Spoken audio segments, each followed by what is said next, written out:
Airplane एक fix wing aircraft है जो जेट इंजन, प्रोपेलर या रॉकेट इंजन के जोर से आगे बढ़ता है। हम जानते हैं कि एयरप्लेन कई तरह के होते हैं।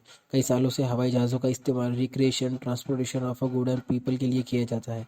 दुनिया भर में कमर्शियल एविएशन सालाना 4 अरब से ज़्यादा यात्री एयरलाइन से सफ़र करते हैं और सालाना 200 बिलियन टन किलोमीटर से ज़्यादा कार्गो का परिवहन होता है, जो दुनिया के कार्गो आंदोलन से 1% से भी कम है। पुरातन में कई कहानियां हैं जिसमें हवाई जहाज का जिक्र किया गया है, जैसे कि इकरस और डिएडलस की ग्रीक कथा और प्राचीन भारतीय महाकाव्यों में विमना। ग्रीस में लगभग 400 ईसा पूर्व आर्किटास को पहला artificial self propel flying device को डिज़ाइन और बिल्ड करने के लिए रिप्यूटेड किया गया था। एक पक्षी के आकार का मॉडल जो शायद स्टीम के एक जेट के जरिए चलाया गया था। ऐसा कहा गया था कि वो प्लेन 660 फीट तक की उड़ान भरने में कामयाब हुआ था। ग्लाइडर के साथ शुरुआत में रिकॉर्ड किए गए कोशिशों में से कुछ 9वीं शताब्दी के कवि अब्बास फिरनस और 11वीं शताब्दी के इंग्लिश मॉन्क इल्मर ऑफ मलमेसबरी द्वारा अटेम्प्ट किए गए दोनों एक्सपेरिमेंट ने उनके पायलटों को घायल कर दिया था। कुछ समय बाद लियोनार्डो डा विंसी ने पक्षियों के पंख डिज़ाइन पर रिसर्च की और पक्षियों की उड़ान पर उनके कोडेक्स से 1502 में एक मैन पावर एयरक्राफ्ट डिज़ाइन किया गया। 1799 में जॉर्ज केली ने लिफ्ट, प्रोपल्शन एंड कंट्रोल के लिए अलग प्रणालियों के साथ फिक्स विंग फ्लाइंग मशीन रूप में मॉडर्न एयरप्लेन के कंसेप्ट को सामने रखा। 1803 की शुरुआत में fix wing flying aircraft build किया गया और एक सक्सेसफुल उड़ान भी भरी गई। इस उड़ान से इंस्पायर होकर कई दूसरे एविएटर्स ने भी उस समय इसी तरह की उड़ानें भरी। कुछ समय तक ये सिलसिला जारी रहा। उड़ान भरने की नई तरकीबों पर काम शुरू किया गया। 1890 के दशक में लॉरेंस हारग्रेव ने विंग स्ट्रक्चर पर रिसर्च करना शुरू किया। उन्होंने बॉक्स की डेवलप की जो एक आदमी का वजन उठाने के काबिल थी। उनके डिज़ाइन को वाइडली अपनाया गया। 1867 और 1896 के बीच वुमेन एविएशन के जर्मन पायनर ओटो लिलियनथल ने हवा से भारी फ्लाइट डेवलप की। वो रिपीटेड सक्सेसफुली ग्लाइडिंग उड़ाने वाले पहले इंसान थे। 1891 में उनके उड़ान के कोशिशों को इंसान की उड़ान के रूप में देखा जाता था।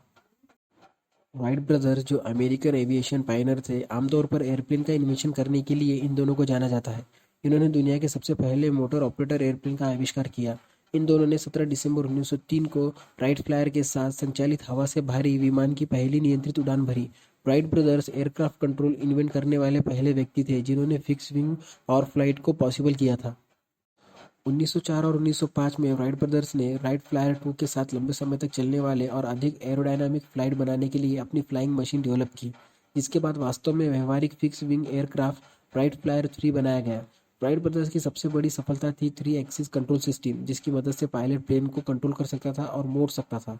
सभी विमानों के लिए ये तरीका मानक बन गया। आज इस तरीके को सभी तरह के विंग्स एयरक्राफ्ट में यूज़ किया जाता है। राइट ब्रदर्स एयरक्राफ्ट बेहतर से और बेहतर बनाने की अपनी कोशिश जारी रखी। दूसरी तरफ उनका साथ देने वाले अन्य प्रयोगकर्ताओं ने इंजन को और शक्तिशाली बनाने पर अपना जोर दिया। राइट ब्रदर्स अपने एयरप्लेन को बनाने की तैयारी एक छोटे से घर में बनी पवन सुरंग में किया करते थे। राइट ब्रदर्स ने प्लेन बनाने की तरकीबों का ध्यान से और सावधानी से अभ्यास किया, जिस वजह से वो एफिशिएंट विंग्स और प्रोपेलर डिज़ाइन करने में सक्षम हो गए। राइट ब्रदर्स ने अपने डेटन ओहियो में स्थित दुकान में प्रिंटिंग प्रेस, साइकिल, मोटर और अन्य मशीनरी में 7 सालों तक काम किया ताकि अपनी सफलता के लिए ज़रूरी मैकेनिकल स्किल सीख सके। साइकिल पर उनके काम ने उनके आत्मविश्वास को बढ़ा दिया। उन्हें विश्वास था कि हवा में उड़ने वाली अस्थिर मशीन को अभ्यास के जरिए नियंत्रित और संतुलित किया जा सकता है। राइट ब्रदर्स ने व्यापक ग्लाइडर परीक्षण किए, जिस वजह से पायलट के रूप में उनके स्किल्स काफ़ी बेहतर हो गए। दुकान में काम कर रहे उनके साथी चार्ल्स टेलर टीम का एक इम्पोर्टेंट हिस्सा बन गए। राइट ब्रदर्स के साथ मिलकर उन्होंने अपना पहला हवाई जहाज़ का इंजन बनाया।